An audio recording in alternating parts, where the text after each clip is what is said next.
Hey guys, Freddy here. Welcome back to another Modern Magazine thing, because this time we're looking at Dungeons & Dragons Adventurer issue number 54. Now, no special stories about getting it this week. I went into the store, it was there, I picked it up. It's becoming fairly routine. I know exactly when to go to get it before anybody else snatches it off the shelves. I'm wondering if they've even given up, because I managed to get the last, 10 issues together. So perhaps they just think the store's stopped carrying the single copy it gets in. But anyway, let's have a look at Dungeons & Dragons Adventurer issue number 54. So, this is Dungeons & Dragons Adventurer issue number 54. Now, getting rid of the bag, as we usually do. Inside, we've got some more dice.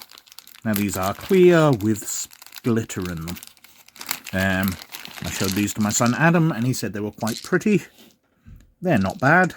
They are very, very glittery. They're not my style.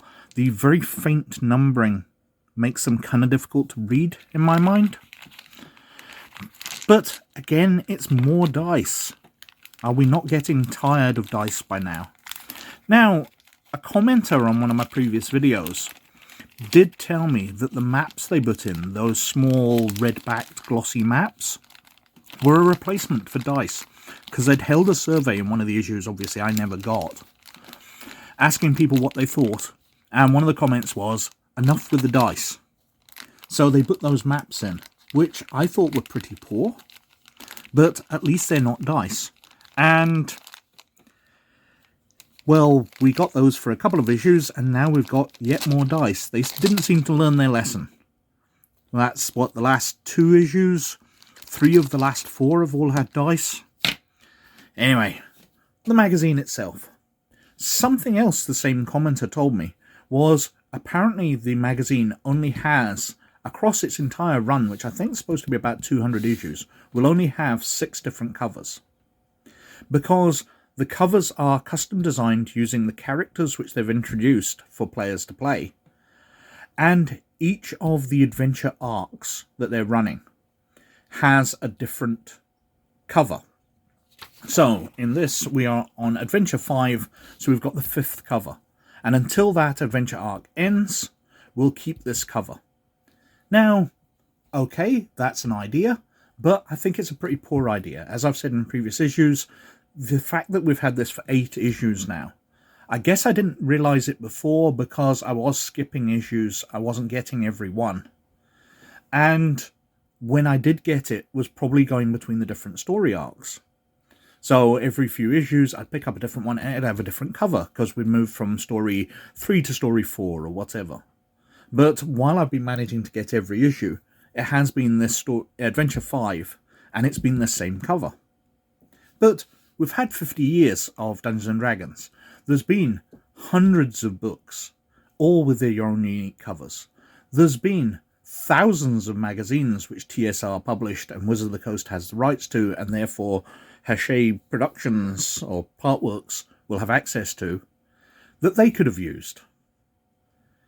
All that artwork's paid for. Why not just use it? All those magazines and books as well had loads of art between the pages. There's literally maybe 10,000 pieces of art they could have chosen from over 50 years history, and they're only using 6, 7 pieces of art. Anyway, let's get into it. New and exclusive adventure, This Is Your Life, Expand Your History, Royal Duties, Serve a Sovereign, Born for Battle, Orc Raiders, and Everyone's a Critic, Handling Feedback. So, inside, we see that Adventure 5 is Rumble in the Crags. So, we've got Sage Advice, Overview, Group Patrons. We've got 3 more of those, Military Forces, Religious Orders, and Sovereigns. We've got the DM section, Inviting Critique. And we've got Character Creation, Personal Histories, Part 3, 4, and 5. Lore, Orc Raiders. So, while it's a bit more variety than the last issue I saw, where there were only a couple of things, we're getting a bit of a deeper dive, but we're really stretching things by 9 different types of group patrons. Perhaps we should have introduced all those ideas by now. These do not seem that different. I do appreciate the personal histories extension, though. So, what have we got? We've got military forces. Well, what's it good for? Why not skip to the perk section and find out? What are the military perks? You've got armory, chain of command, official access, salary, etc. You could be part of a standing army or a mercenary company, expeditionary force, a horde. You could be conscripted from across different planes of existence. You've got different military roles and following orders because as part of a military company, you'll be expected to do as you're told. There won't be that air of being able to debate things with your patron. So, interesting ideas to introduce in there. We've got religious orders. Will your group service to a deity and make you protectors of the downtrodden or slayers of heretics? We've got religious duties and the perks, proficiencies, equipment, divine service.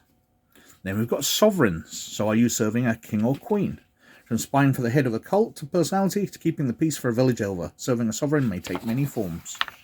There's different perks, salary, expenses, immunity. Different quests you might get, different roles. And then we're on to the inviting critique. Now, I'm a big fan of this. I do think this is a wonderful thing to advise new games masters about. One of the best games masters I've ever had asks at the end of every session, what did you enjoy in that? What can I do better? And I really appreciate that so much because he learns from it. If he's been dealing with NPCs too much, you can say, well, we're the heroes. I feel like we should be having more control of the story. It's supposed to be revolving around us. And he'll take that on board. Asking your players what's right and wrong is a really, really good thing. It's probably something I don't do enough, personally. So I could learn a thing or two. So it's talking about taking criticism, seeking feedback from your players, and getting formal. If you don't feel comfortable asking them, and you don't think you're getting the best out of your players by just talking to them at the end of the session, perhaps you should give them a form. Get them to fill something out. It mentions Google Forms, where they can give you feedback. Really, really good ideas in there. And then we're on to the personal history, so part 3, where we're talking about choices in the past have influenced their dramatic path they now lead. If they're an acolyte, how they became an acolyte, a charlatan, a criminal, an entertainer, a folk hero, a guild artisan, a hermit, I was going to say heretic there, noble, outlander, sage, sailor, soldier, urchin.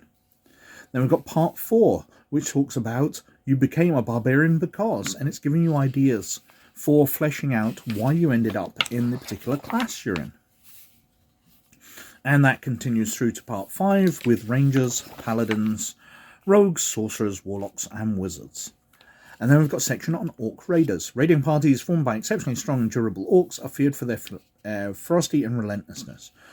Talks about orc lairs, including another one of these very nice little maps. I do wish they would print those larger. That's a really good idea for those red card things. Temporary accommodation, religious fervour, leadership and might, talking about all the things. So where might these raiders be based? Might they be doing this for their god? Who's controlling them? And then that links on nicely into the encounter, Rumble in the Crags. So Gormak, new war chief of the Thunderspear Orcs, made a dark bargain with Warlock of Argus, Kracer, that we've encountered in the past couple of ones. Now in the company of the characters, Taika seeks to return to her people. Characters might help Turka regain her position as the war chief of the Thunderspears. So we've got the Thunderspear camp, which they arrived outside the gates of. What's going on inside? What the new leader is like? Whether you can negotiate with him. When you enter the arena as the old leader's champion. Vestibule, trial by combat to prove yourself. We've got the Thunderspear arena. The call to arms, holding off the hordes, Gormak himself dying and ending the encounter. We've got stat blocks here for different orcs within the camp, and then the war chief Gormak. Not a fantastic adventure, but there's quite a lot in there. Instead of it being quite so simplistic, it does have a lot of lead up. You're not just walking in, going into the arena fighting. There's a lot of role-playing can be done there as well to get control of the situation. So, magazine itself, well, there's some nice stuff in here. The group patron stuff is dragging on a bit too long. Do we really need 9 or possibly even more? But the personal history stuff's fantastic. I like the Orc Raiders, giving out some more details rather than just individual orcs. The adventure's decent, and the inviting critique section's fantastic. But more dice. So that was Dungeons & Dragons Adventure issue number 54. A fairly run-of-the-road issue. While I like the deep dives into subjects, it is becoming a formulaic now because they've been doing the same 2 subjects for multiple issues. They've been doing these dives into patrons for 3 issues in a row. And I want to see something different. That's part of the joy of this magazine, that with only 2 pages making up each article, that while it's relatively short, there's a lot to get into. And the fact that there's only 2 or 3 things in each issue at the moment is becoming a bit dull. I would like to see dives into lots of areas of role-playing, lots of ideas behind parts of Dungeons & Dragons. It'd be fantastic if they could give me that scope, while I still do appreciate the deeper dives. But anyway, as usual, I think I've been wittering on for quite long enough, so thank you very much for watching.